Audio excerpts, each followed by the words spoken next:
Y para mí la bicicleta ha sido eso, símbolo sinónimo de libertad y continúa siéndolo, ¿eh? Y es el viaje este lento y el contacto con el territorio, sobre todo.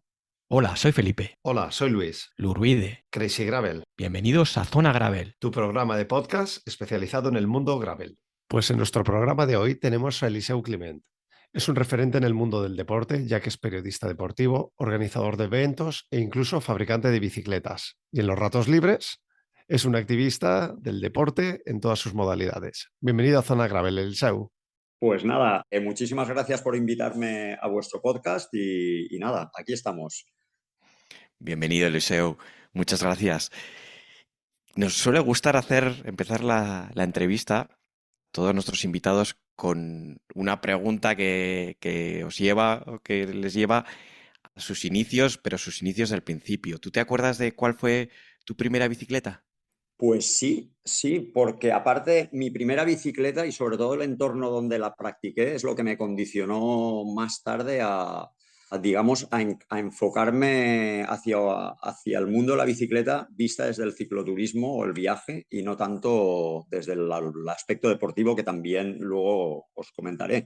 Pero fue, no sé si os acordáis, no sé si yo creo que somos o de la misma edad o yo un poco más mayor, la motoreta GAC, que era una pequeña bici plegable como de cross, de rueda pequeña, y yo pasaba mis veranos en el pueblo, en un pueblo de la Sierra Espadán, en Castellón, y entonces me dedicaba con esta bicicleta a ir por senderos, pistas y demás, y siempre soñaba, yo soy de Valencia, nacido en Valencia y he vivido toda la vida allí hasta hace 20 y pico años que estoy en Barcelona y siempre soñaba con la posibilidad de llegar a bajar a Valencia algún día en bicicleta.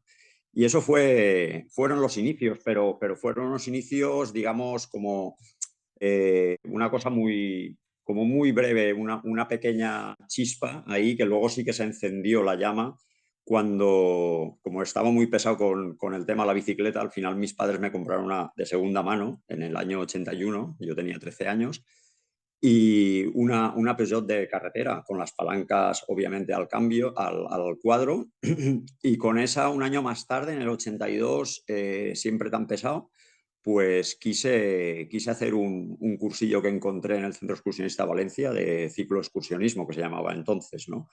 Y ahí empezó mi pasión por la bici.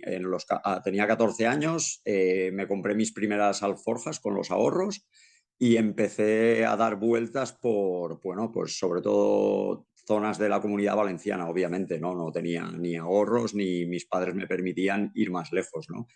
Pero esos fueron los inicios y con aquella bici de acero he hecho muchas cosas. Luego ya me encaré más hacia el ciclismo deportivo, no de competición, pero sí de pues, cosas así más de larga distancia. Pero bueno, seguía con la bici de acero y con esta bici pues hice, por ejemplo, mi primera transpirenaica, un viaje por África, crucé Cuba, los Alpes, Dolomitas. Y todo eso ha sido una bici que era muy polivalente y os lo digo porque esto es lo que condicionará después al gravel, a mi gravel, por lo menos. Pero así empezó todo. Me ha gustado mucho el concepto, la palabra de cicloexcursionismo o cicloexcursión. Exacto. Me la apunto porque creo que lo deberíamos recuperar. Me parece un concepto muy, muy chulo.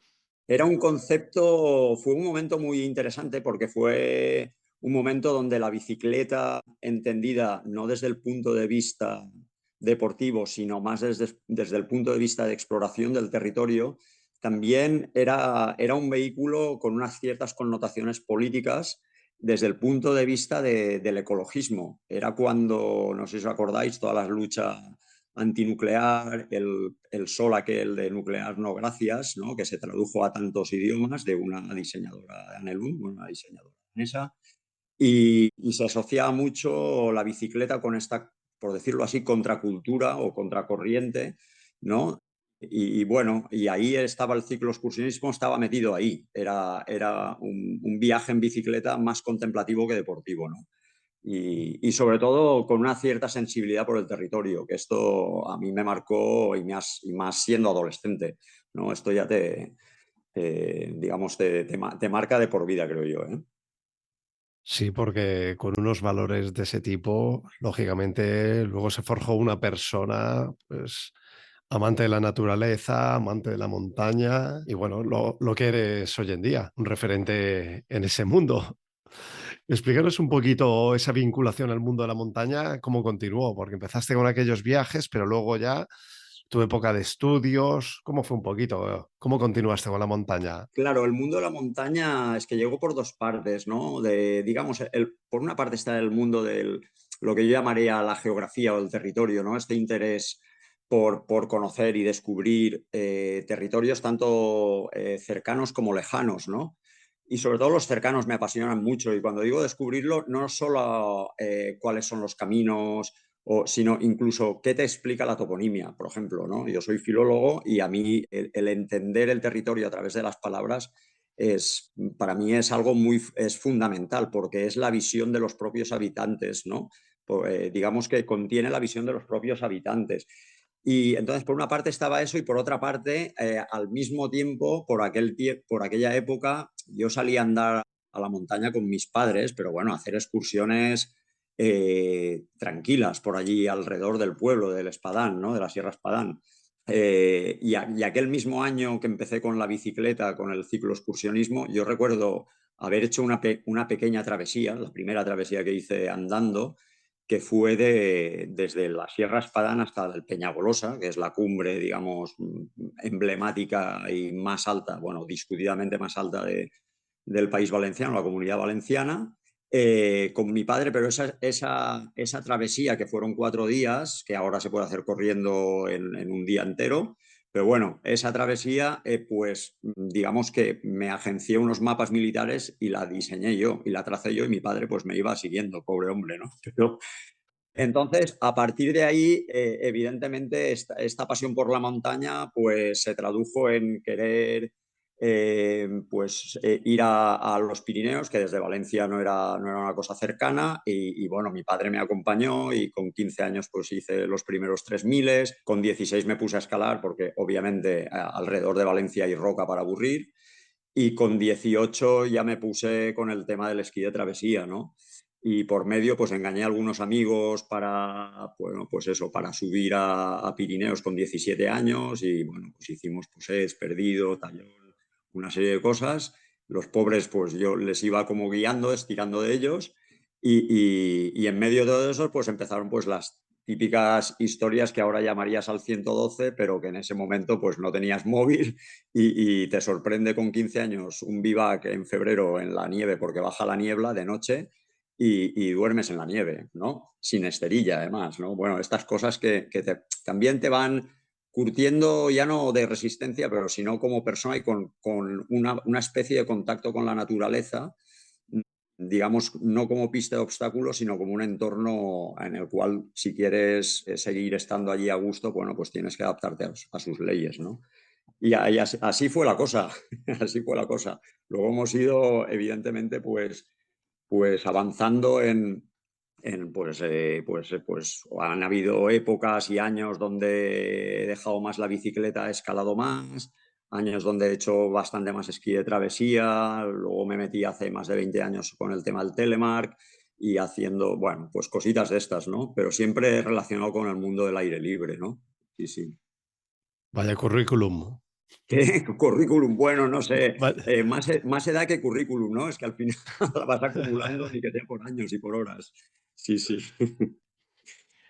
Y ese caldo de cultivo, entiendo, fue lo que te llevó a decidirte a estudiar periodismo y a meterte más en serio en el periodismo deportivo, ¿no? ¿Cómo fueron esos inicios? Bueno, no, mi vida han sido un cúmulo de casualidades. Es decir, yo no estudié periodismo, yo estudié filología francesa y a raíz de traducir unos artículos, bueno, supongo que les gustó cómo hice las traducciones y tal, y el estilo que tenía, y me propusieron en una revista que no tenía nada que ver con el ámbito deportivo, me propusieron empezar a escribir. Y yo estuve mis primeros años, que fueron bastantes del periodismo, eso fue en el 93, haciendo crítica de arte y cultura, que es algo que me interesa mucho. Y hasta que aquello, digamos, también me llevó por otra casualidad de la vida, ¿no? A que, bueno, Darío Rodríguez, director de Desnivel, me propusiese entrevistar a Araceli Segarra, no sé si la conocéis, la alpinista, la primera alpinista española que subió al Everest. Yo la había conocido ya 2 años antes, le había hecho una entrevista para otra revista que no tenía, bueno, esta revista que no tenía nada que ver precisamente con el ámbito deportivo, pero pensé que era una buena baza hacer una entrevista a una chica que se estaba preparando para ir al Everest, ¿no?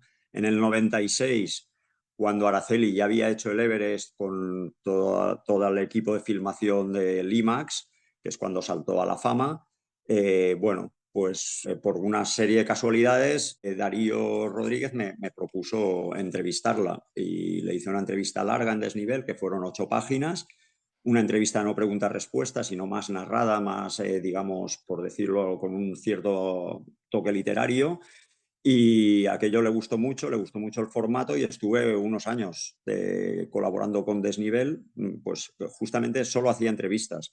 Y después de esto, pues bueno, otro cúmulo de esto, de casualidades, les gustó cómo lo hacía Desnivel, entonces la Federación Catalana de Montaña me propuso ser redactor jefe de Vértex, que es la publicación de montaña de la Federación Catalana, y de ahí pues salté a Trail, que me propusieron montar una revista de, bueno, digamos yo como entre comillas experto de trail running aquí en Barcelona, que es la revista Trail, que fue la pionera en el mundo del trail, de correr por montaña.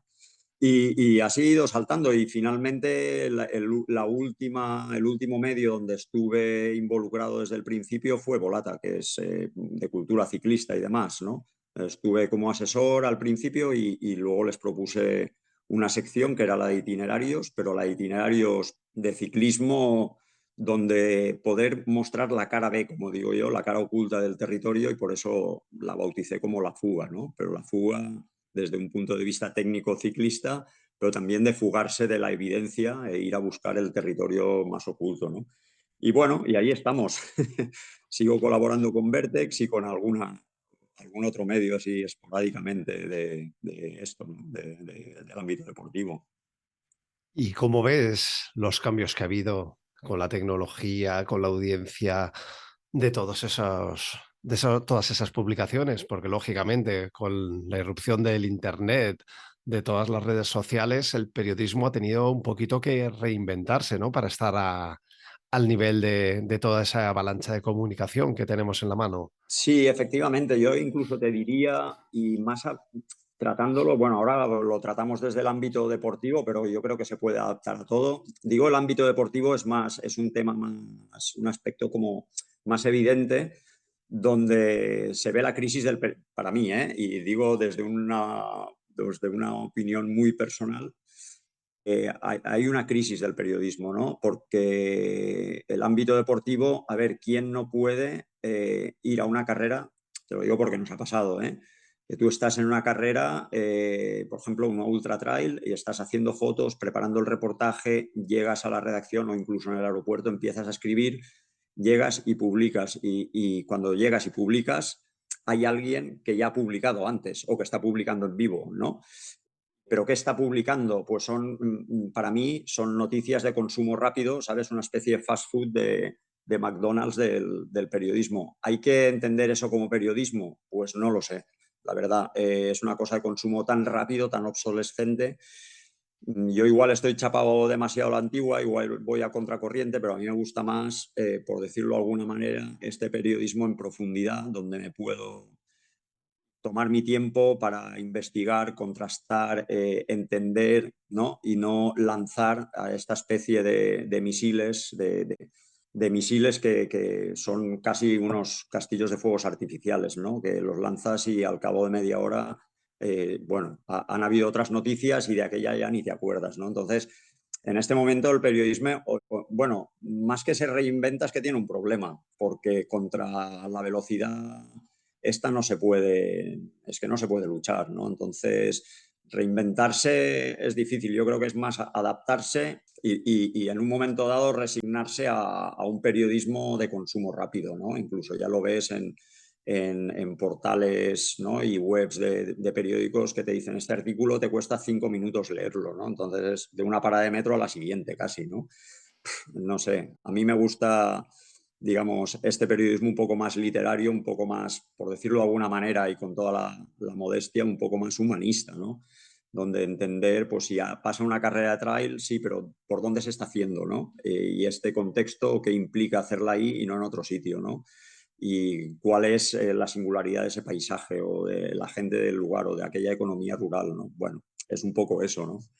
Pero sí, sí, hay un problema ahora con el periodismo este y yo tiraría más por el de consumo lento, pero ya sabemos que hoy en día el mundo va así.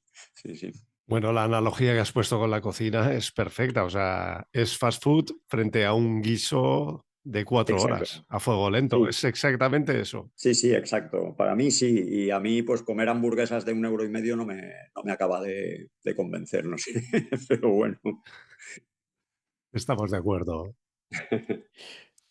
Tú que, bueno, como Luis y como yo, hacíamos gravel antes de que el gravel existiese, tú con esa bici de acero de carretera con la que Sí, seguro que te metías por todos los lados, no precisamente por sí. carretera, ¿cómo has vivido el nacimiento del gravel oficial, del gravel con etiqueta gravel? ¿Cómo lo viviste cuando apareció en Estados Unidos y luego cómo ha ido llegando a Europa y aquí en concreto? Hombre, pues vivirlo lo vivo con una cierta contradicción, por decirlo así con buenas palabras.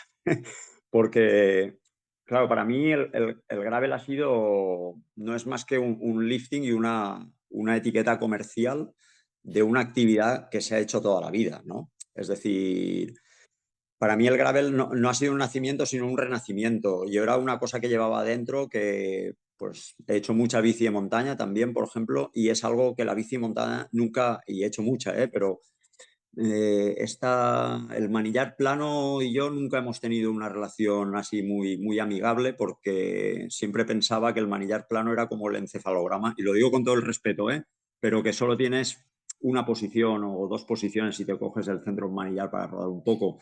Pero a mí la sensación que me aportaba desde siempre el circular con una bicicleta, con esa polivalencia que te da una bicicleta de acero antigua, ¿no? Donde te cabe cubierta de 35 y que esto te permite circular por todo el territorio, bueno, es algo que no sé, buscaba y se me quedó desde joven, ahí en la recámara. Entonces, la especialización hacia la carretera o hacia la montaña, este dualismo, pues por suerte el gravel es como la síntesis, ¿no? De decir, bueno, volvemos a romper barreras en un territorio que digamos que la misma especialización del ciclismo ha construido unas barreras. Es decir, pasamos de la tierra al asfalto, pues bueno, con la bicicleta carretera pura y dura, pues llegas hasta el final del asfalto, incluso según qué asfaltos ni los tocas, ¿no?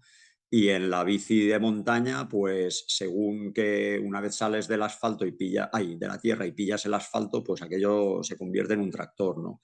Entonces, pero sí que es verdad que este punto comercial a mí me da un cierto, o no sé cómo decirlo, no sabría cuál es la palabra, pero sí, no sé, las modas a mí me cuestan un poco, bueno, me cuestan bastante, ¿no? Es decir, ¿qué hay detrás del gravel? Pues la gente se lo pregunta o se echa ahí o por seguridad, por ejemplo, ¿no? Gente que pasa de la carretera al gravel, pero te preguntas cómo percibes, de qué manera percibes el territorio a través de una bici de gravel, que es muy diferente que a través de una bici de montaña o a través de una bici de carretera, ¿no? Entonces, cómo ese territorio se te vuelve líquido, no tiene barreras y todo esto. El nacimiento de este gravel comercial ni se lo plantea, ¿no? Entonces, a mí me da un poco. Bueno, los que somos de la vieja guardia, como vosotros y yo, pues yo creo que esto nos da un poco de, no sé, nos provoca, al menos a mí me provoca un poco de vértigo, ¿no? Cuando ves toda la moda del gravel sin una reflexión detrás, ¿no? Sino una cosa casi, pues eso, puramente comercial, no sé. Pero bueno, yo soy muy crítico, perdonad, No, yo en realidad pienso bastante parecido. El posicionamiento que hicieron las marcas, además al principio fue como muy muy, muy salvaje en el sentido de hacerlo un producto de moda, muy, eso, al principio estaba muy relacionado con el hipsterismo y todo Mm. esto. Y a mí el sentimiento era pereza. Sí, Cuando era lo que dices tú, o sea, esto ya lo hacíamos, esto lo claro. hacíamos hace un montón de años. Pero por otra, yo entiendo que es el hecho de que las marcas hayan visto este nicho ha hecho que, pues, que se desarrollen las bicis y los grupos y los frenos y un montón y que tengamos mejores bicis para hacer esto que nunca y que han surgido gamas desde el más baja, intermedia y alta, y por otra que a gente que no conocía se ha ido metiendo. Entonces, yo entendiendo que eso, que este enfoque, que las marcas tienen que hacer eso, tienen que buscarse sus nichos Sí. para seguir aumentando. Pero yo me quedo con eso, con esta segunda derivada, que es que hay más gente haciendo gravel, que hay más gente disfrutando y que las herramientas que están utilizando, las bicis que están utilizando, pues son mejores que nunca. Entonces, yo Sí. desde ese punto de vista, pues me parece algo positivo. No, no, absolutamente. A ver, yo aquí en Barcelona, bueno, pues cuando sales, a las tardes que sales y tal, en bicicleta por aquí, por el parque de Collserola, que es donde está el Tibidabo y esto, hay veces que te das cuenta, ¿eh? Que igual bicicleta, montaña y gravel están al 50%, casi, ¿eh? Pues todavía pesa un poquito más la bici de montaña, pero claro, aquí tenemos pistas muy buenas, ¿no? Entonces eso eh, eh, sí que te da que pensar y sobre todo cuando, por ejemplo, yo, aquí el primer encuentro de gravel así, digamos, entre comillas, oficialmente, que se hizo en España, pues lo organicé yo en 2013, ahora en abril, además, mira, del 2013, y fue muy curioso porque era una matinal de 80 o 85 kilómetros y vino gente de Logroño, de Soria, de la curiosidad que había por esto, ¿no? Claro, no existían las bicis de gravel como tal y la gente venía pues o con bicicleta de montaña y rueda estrecha, con una cubierta, por ejemplo, cicloturismo y tal, o con bicis de ciclocross, ¿no? Y, y bueno, en aquel momento veías el tipo de público que no tiene nada que ver con con el público que hay ahora. Y no digo ni que esté mal ni que esté bien, ¿eh? Ni no estoy criticando ni una parte ni otra. Pero sí que es verdad que hay una franja de público en este momento digamos, que el gravel lo ha seducido, pero yo creo que por muchas razones. Y una, para mí, que es la fundamental, es la seguridad que te da el gravel, ¿no? Que al final es una actividad ciclista donde el rodar es muy similar a la carretera, pero con la seguridad de que, bueno, vas a encontrar pocos vehículos por donde pases, ¿no? Al final no te estás exponiendo como en carretera, ¿no? Entonces, esta seguridad y este contacto con el entorno también, que cuanto menos asfalto, más cercano estás, ¿no? Yo creo que eso al final es gratificante y sí, como dices, evidentemente las marcas han sabido ver el filón del gravel y es uno de los sectores que más, claro, que más ha crecido porque estaba por desarrollar, ¿no? Con lo cual es uno de los sectores dentro del mercado ciclista que más ha crecido y que más desarrollo y sobre todo desde que ha entrado, digamos, en el calendario UCI, pues evidentemente, pero lo mismo que decíamos antes con los periodismos, pues gravels hay tantos gravels como gravelistas, no sé cómo decirlo. Es decir, claro, está el gravel de competición, está el gravel de exploración o más contemplativo, está el gravel de viaje, está, bueno, hay muchos gravels en este sentido, ¿no? Sí, porque tenemos ahí un montón de opciones. Tenemos un abanico que abarca casi tantas como bicicletas. Podemos hacer el gravel de viaje largo, el gravel de viaje Claro, corto, la salida de día, la salida ya competitiva, preparación para una competición. O sea, tenemos una cantidad de opciones que eso yo creo que es lo que lo enriquece, que hay una tipología de usuarios tan diferente bueno, que cada vez hay más y de distintos tipos. Es un cajón desastre donde se han juntado gente que competía en mountain bike, gente que competía en carretera, usuarios que lo que buscan es salud, cicloturistas, antiguos competidores de brevets, todos los tenemos juntos en un cajón ahora. efectivamente, sí, sí, sí. Y bueno, y el viaje es lo que tú dices. Es decir, yo, por ejemplo, cuando viajé a Benín, estuve un mes Claro, aquellos son todo pistas en África, son todo pistas de tierra roja y pues es gravel, pero en aquel momento tú no te planteas tú no estás haciendo gravel, o cuando cruzas la Sierra Maestra por aquellas pistas que tienen unas pendientes de infierno, con la bicicleta a cero, pues tú no te planteas, no le pones etiqueta a aquella actividad, tú estás viajando, ¿no? Ahora sería una actividad de gravel, o cuando cruzas el Atlas, por ejemplo, bueno, ahora lo han asfaltado mucho, ¿no? Pero antes de que todo eso estuviese como está ahora, pues bueno, había pistas mejores y pistas más rotas, ¿no? Pero no, tú estabas viajando, no le estabas poniendo una etiqueta a aquella actividad, ¿no? Más allá del viaje, ¿no? Pero sí que es cierto que es lo que dices, ¿no? Que esta diversidad, ¿no? Esta biodiversidad, por decirlo de alguna manera, porque es una biodiversidad, ¿no? De perfiles y de motivaciones que hay detrás del gravel. Ostras, esto digamos que sí que ofrece, enriquece el paisaje humano, ¿no? De esta actividad. Pues ahora, Eliseu, desde tu perspectiva, cuéntanos, ¿qué crees que hace única una bicicleta de gravel? A ver, para mí la bicicleta de gravel, ante todo, es polivalencia. Es decir, es una bicicleta que al final se muestra muy eficiente, sin ser un pura sangre, es una especie de animal híbrido que muestra su eficiencia tanto en asfalto como en tierra. Obviamente tiene sus límites, ¿no?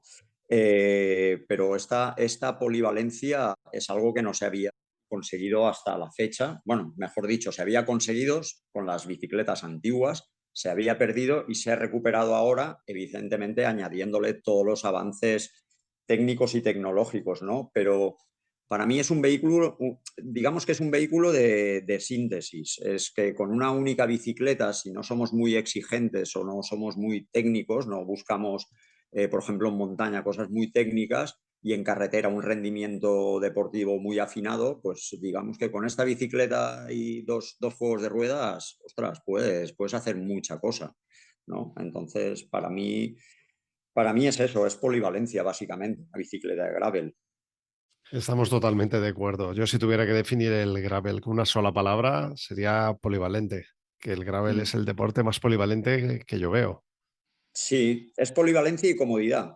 Ojo, porque podríamos decir lo mismo con una bicicleta de ciclocross, pero son bicicletas más reactivas, son bicicletas más rígidas, son bicis que están pensadas para una actividad corta pero intensa. Entonces, el gravel, por suerte, te da este plus de comodidad que hace que, bueno, junto con todos los avances, pues esto que decíamos, tecnológicos, técnicos y mecánicos, o como pueda ser, por ejemplo, el mismo tubeless, ¿no? El hecho de poder ir a bajas presiones, ostras, esto te añade una comodidad espectacular, ¿no? Que, bueno, con las antiguas bicis de ciclocross, fuese con tubular o fuese con cámara y cubierta, esto no lo podías conseguir, ¿no? Y, y tú además has sido un paso más allá en este amor o en esta pasión que tienes. E incluso has hecho tu propia empresa, tu propia fábrica de bicicletas. ¿Qué te llevó a esto? Uy, esto, bueno, digamos que como os comentaba antes, a mí se me quedó aquella espinita clavada, aquel recuerdo, ¿no? De las sensaciones que tenía con la bicicleta de acero de los años 80 y de ver que con aquella bicicleta pues podía hacer de todo, ¿no? Dentro de unos límites, obviamente, pero que bueno, que hacía tiradas largas por carretera, pues como 300 y pico kilómetros a medias, que ahora no, obviamente no sacaré ya más porque ya tenemos una edad, pero que podía hacer eso, podía hacer pistas, ¿no? Entonces, estas sensaciones, estos recuerdos se me quedaron muy grabados y en 2007 quise recuperarlos y compré una bici de ciclocross y estuve todo aquel año pedaleando bastante y luego para probar un poco cómo iba, así más en larga distancia, pues bueno, me inscribí a la segunda edición de la Pedals de Fog Non-Stop y la gente me miraba un poco rara, obviamente, ¿no? Pero hice la pedals en la de ciclocross, una Cannondale todavía con cantilever, obviamente, ¿no? En aquel momento tampoco existían aquí, empezaban a salir en Estados Unidos las 29, la gente iba aquí básicamente con bici de montaña de 26 y pocas con disco todavía Y bueno, cuando acabé la pedals, pensé, digo, es eso mismo con freno de disco y cubierta más ancha, ¿no? Porque obviamente subiendo ibas bien, pero en las bajadas con una cubierta de 35 de ciclocross, pues ibas muy vendido, ¿no? Y entonces empecé a darle vueltas a la cosa. eh, Vi que en Estados Unidos estaban saliendo las primeras 29, quise probar el 29 para ver realmente qué sensaciones se tenía con una rueda de 29. Yo mismo me monté unas ruedas, compré los aros a Estados Unidos y me compré un cuadro salsa y me lo monté. La gente me miraba raro por aquí, obviamente, por estas ruedas tan grandes. Y vi que aquello encajándolo con un manillar, digamos, caído tipo carretera, podía tener un sentido muy grande, ¿no? Entonces, bueno, me diseñé yo mi propio cuadro y en 2011 fui a Italia, hice un curso de fabricación de cuadros y me fabriqué este propio cuadro que ya tenía el diseño hecho, le monté las ruedas de 29 y empecé a probar y tal y pensé que esto quería compartirlo con la gente.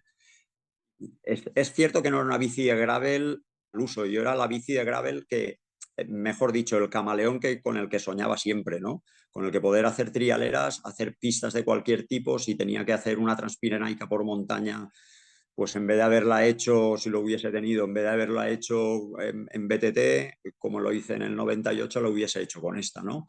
Porque era una bici que, pues eso, que te permitía, bueno, meterte en terreno técnico, porque le cabía cubierta de 2.1, 29, y al final estuve rodando con esa bici y pensé que aquella bici era el vehículo total, ¿no? Y quise compartirlo y es cuando fundé 2 años más tarde Gravel Cycles. Y ahí empezó toda la aventura.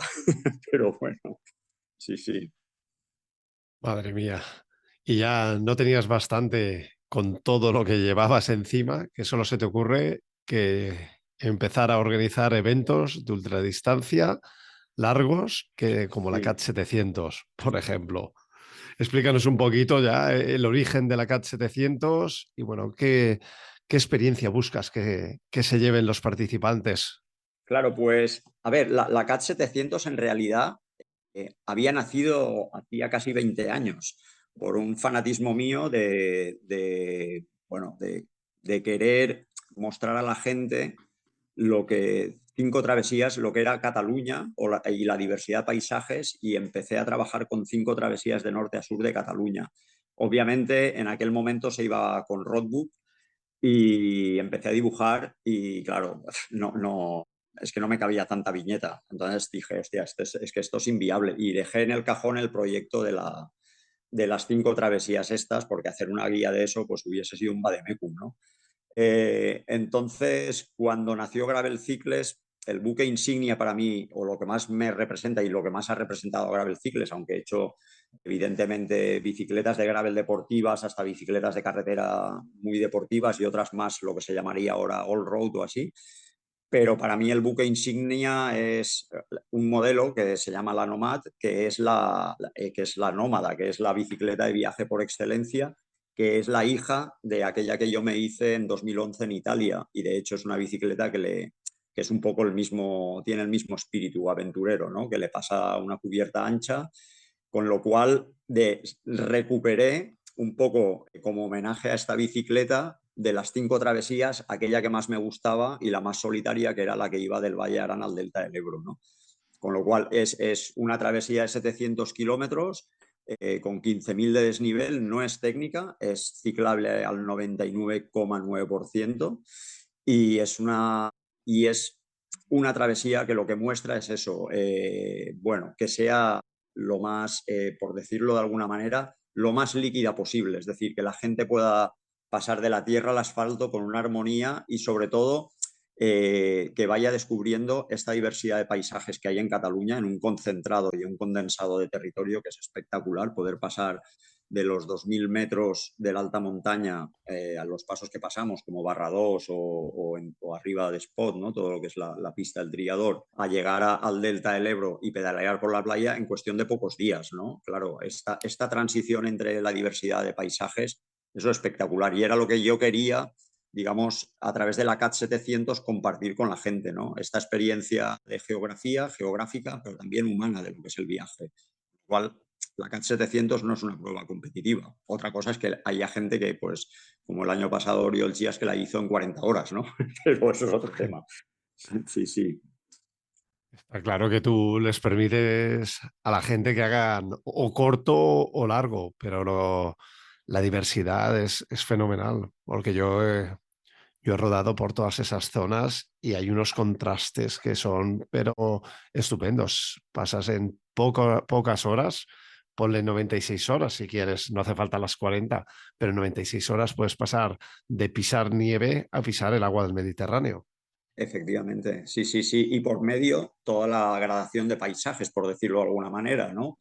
Luego, hablando en términos fotográficos, toda la escala de grises, ¿no? Es decir, que tienes paisaje de media montaña, paisaje rural de secano, de regadío, ¿no? Los arrozales del delta, las viñas de las zonas de vinícolas por las que pasamos, por ejemplo, de Tarragona.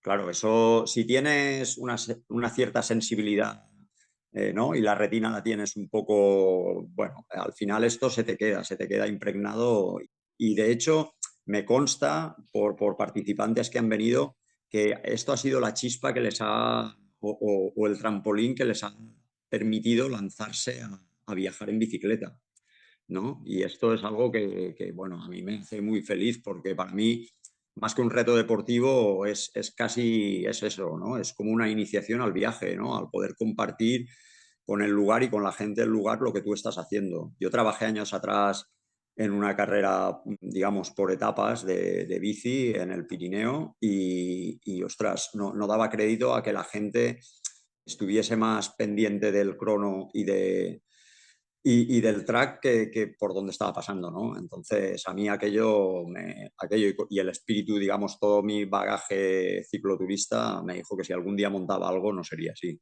Obviamente que no habría avituallamientos, que la gente tendría que, digamos, avituallarse por los pueblos para favorecer o aportar su pequeño grano de arena a la economía local y sobre todo a tener un intercambio con la gente del lugar, ¿no? Que a no ser este autismo, este ciclismo autista, ¿no? Que pasa y solo el territorio se convierte en una prueba de obstáculos y poco más, ¿no? Entonces, bueno, pues eso. No, claro, pero además de esa capa que le estás dando, bueno, cualquiera que haya querido organizar, aunque sea una ruta para sus amigos, sabe de la dificultad que esto tiene. Una ruta de 700 kilómetros, pues evidentemente se multiplica muchísimo, pero es que además tú tuviste la capacidad que en una CAT 700 ante un hecho de fuerza mayor fuiste capaz de modificarla en vivo, como quien dice. Claro, eso implica que tienes que tener un conocimiento del territorio para hacer esos 700 kilómetros, un conocimiento muy, muy grande. ¿Cómo te organizas para poder tener todo esto en la cabeza o de alguna forma? Ya, bueno, eso, como decíamos antes, la edad y las horas, ¿no? Pasadas pedaleando, te dan este bagaje, ¿no? Y este bagaje al final, pues es una ayuda que tienes, ¿no? Cuando en momentos críticos, como fue este el caso. Es decir, si tú organizas una carrera y no conoces el territorio, bueno, una carrera o un evento, por decirlo así, algo organizado que no sea solo para ti, sino que tienes la responsabilidad, ¿no? ante la gente que participa y no conoces, simplemente has pasado por allí como trabajo de campo para validar el recorrido digamos, que has diseñado en casa en el ordenador y te quedas con eso, pues cuando te llega un momento como el que nos llegó a nosotros hace unos años con los grandes incendios aquí en Cataluña, donde tuve que cambiar en vivo y en directo 3 veces el recorrido porque según cómo iba avanzando, digamos, por decirlo así, la caravana de ciclistas, pues el incendio también iba avanzando y me obligaba a ir cambiando este recorrido. Y sí que es verdad que como mi obsesión ha sido mucho el territorio y conocer y descubrir, y yo no sé si me he pasado más horas leyendo mapas o leyendo libros, ¿no? Y eso es así. Es decir, y lo digo así porque es que ha sido así en toda mi vida. Es decir, que yo me puedo plantar delante de mapas, tengo cajas y cajas y cajas de mapas y ver sitios que me intrigan, me atraen y tal, ir a buscarlos y hacerlos y luego volver allí y volver a descubrir una pista, porque igual esta variante me lleva a un pueblo que es despoblado. Y todo esto, si tienes, yo reconozco y la gente me dice que tengo para esto una memoria enciclopédica, igual no me acuerdo luego de nombres de personas, ¿no? Pero para esto sí, pues bueno, es una carta que tienes en la manga, ¿no? Que luego, pues mira, te sirve, la verdad es que no sirvió mucho porque fue un año que tuvieron que suspender muchas pruebas y nosotros eso bueno, nos salvó porque podía haber sido un desastre. Aparte de un desastre, una responsabilidad, ¿eh? Porque si metes a la gente en un sitio donde el incendio se va acercando, pues es un problema, ¿no? Bueno, y es eso, al final es la curiosidad, más allá de querer montar algo, es la curiosidad, esta sincera que llevas dentro y esta inquietud pues eso, de buscar, conocer, descubrir y estar ahí siempre, ¿no? Y bueno, pues eso es lo que nos salvó, la verdad. Sí, sí. Y ya dejando un poquito de lado esos problemas extra, ya de por sí la prueba tiene un montón de desafíos logísticos. Explícanos un poquito cuáles son los mayores problemas en los que te encuentras, porque claro, tú sales de Les y llegas al Delta y tienes entre medias un montón de gente desperdigada por el territorio. Unos van, como tú dices, en 40 horas y otros van en 90.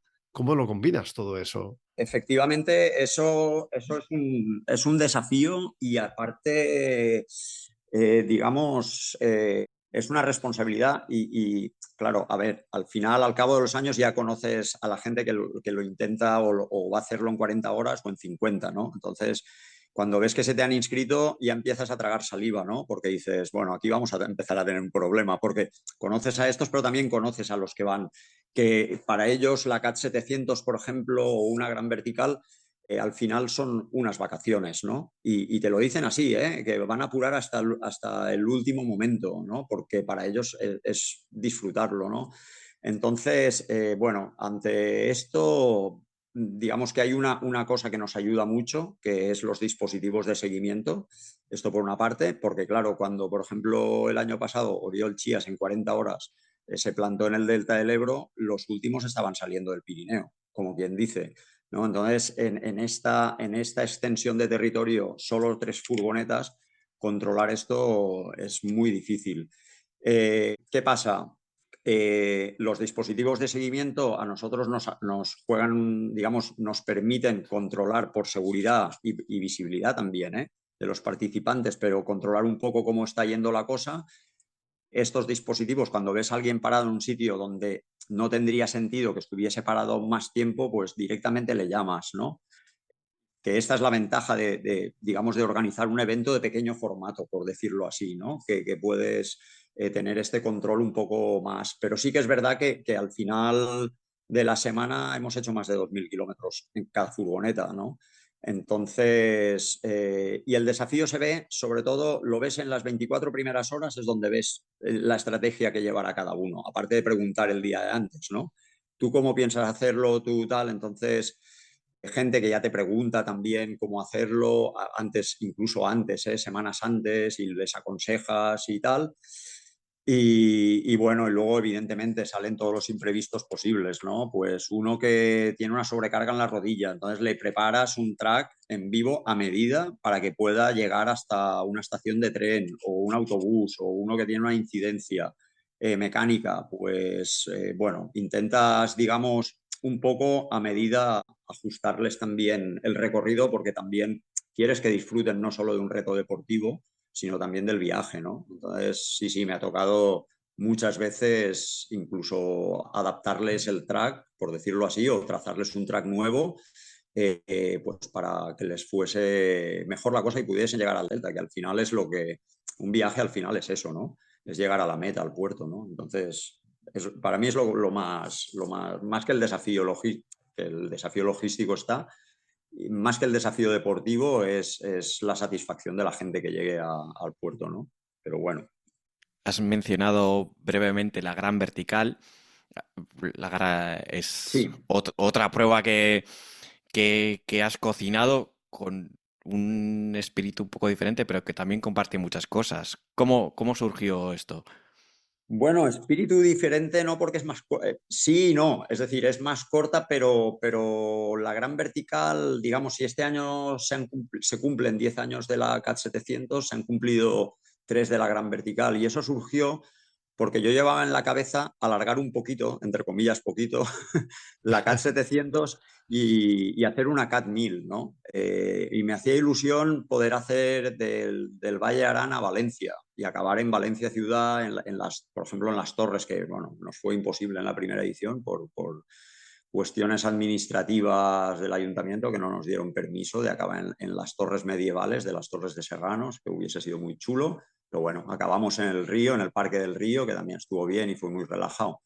Entonces, la primera Gran Vertical, que en realidad la cosa fue que yo pasé desde los puertos de Beceite, tracé todo un recorrido hasta dentro de Valencia, hasta el centro de Valencia, y aquellos 300 y pico kilómetros, cuando los tracé pensando en hacer eso, lo que os decía, una CAT 1000, dije, ostras, pero si es que esto tiene entidad por ella misma, ¿no? Esta ruta. Entonces me planteé que podía ser, por decirlo así, una mini CAT, ¿no? Un mini viaje y empezó así. Entonces la primera edición fue en línea desde Amposta hasta Valencia, cruzando 5 parques naturales y con todo lo mismo, con una diversidad de paisajes que iba desde el paisaje litoral de la pista que recorre la costa de la Sierra de Irta, del Parque Natural de la Sierra de Irta, a subirte a la falda de Peñagolosa, que pasabas a 1500, Peñagolosa está a 1800, luego cruzando la Sierra Espadán, cruzando la Sierra Calderona y entrando por el Parque Fluvial del Turia a Valencia.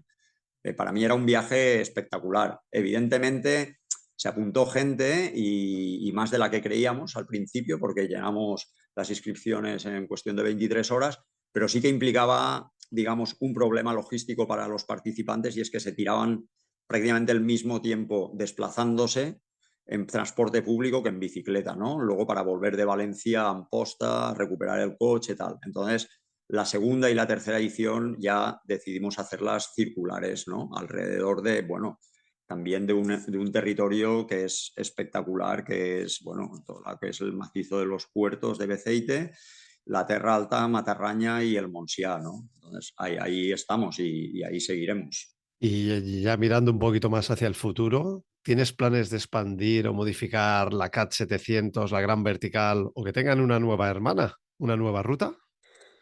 A ver, planes sí que los hay y digamos que aquí os adelanto algo, que este año será el último año que haremos la CAT 700 en línea, desde el Valle Arán al Delta del Ebro, porque ya han sido 10 años y pensamos que con 10 años ya, digamos, hay una mayoría de edad, aunque son los 18, pero bueno, por si acaso la ponemos en los 10. Y como regalo para los participantes también, porque hay mucha gente que ha repetido la CAT 700 muchos años, porque cada año vamos variando partes del recorrido, precisamente porque a nosotros no nos gusta repetir.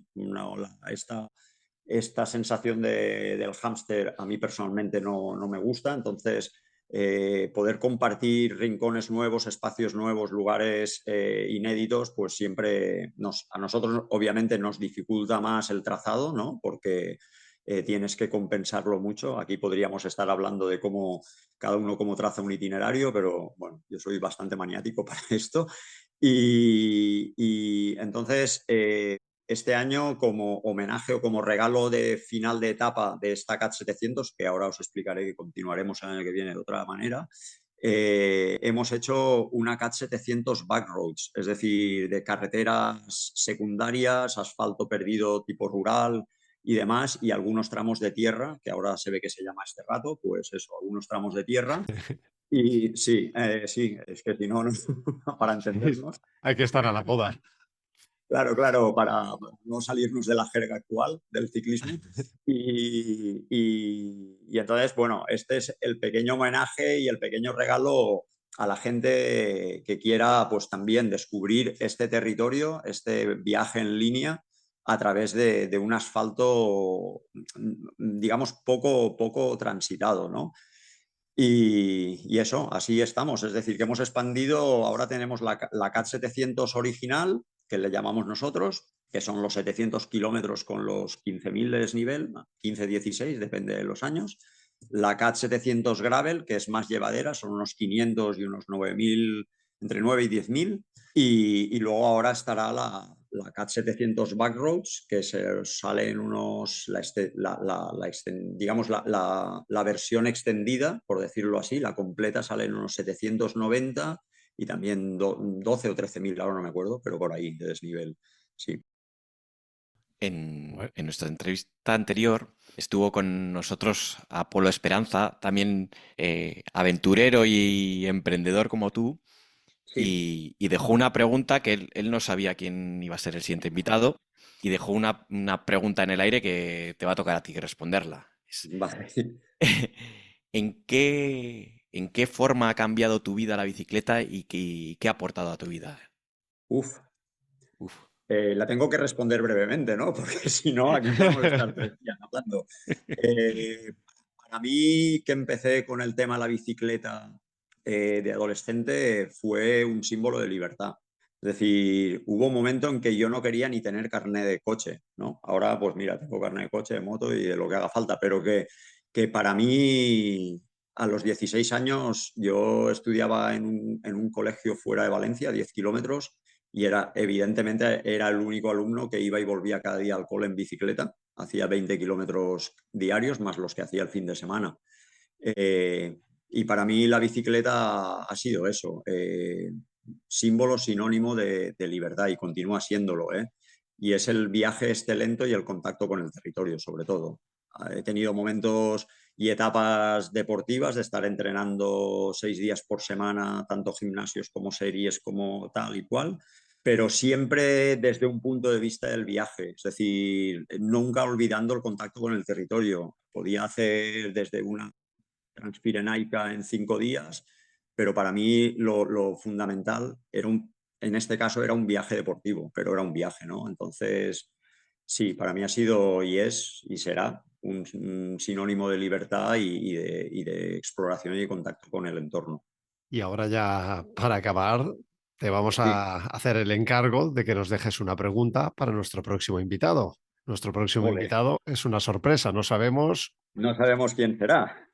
no, puede ser, te vamos a dar una pista. Tiene algo relacionado con el gravel. Claro, pero bueno, adiós. Aquí pueden haber muchos, ¿eh? Es una pista muy vaga, pero bueno, intentaremos a ver si con la pregunta que he pensado podría, podría encajar. A ver cómo. Bueno, ya me diréis cómo encaja. Yo también estaré un poco al tanto a ver qué dice el de la pregunta o ella. ¿Vale? Pues voy con ella. ¿Os parece? Sí. Perfecto.